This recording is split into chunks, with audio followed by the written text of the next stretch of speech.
პატიმრობაში მყოფი პაატა ბურჭულაძე და მურთა ზოდელავა მაგისტრატ მოსამართლესთან იკითხებიან. თბილისის საქალაქო სასამართლოში პროცესი დახურულია.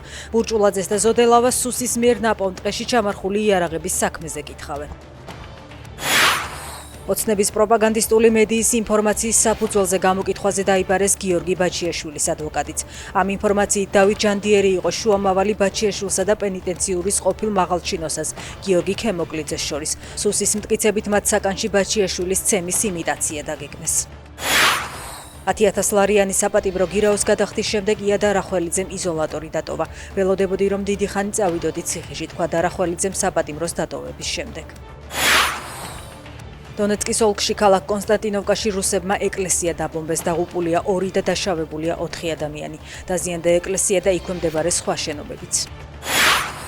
ჩრდილოეთ კორეამ ახალი ჰიპერბგერითი იარაღი და კონტინენტთა შორისი ბალისტიკური რაკეტა წარადგინა. ფასონ 20 სახელმწიფო მედიამ ჩრდილო კორეის ყველაზე ძლიერი ბირთვული სტრატეგიული იარაღის სისტემა უწოდა. ღამით გამართული სამხედრო აღლუმი მმართველი მუშათა პარტიის დაარსების 80 წლის თავს მიეძღვნა.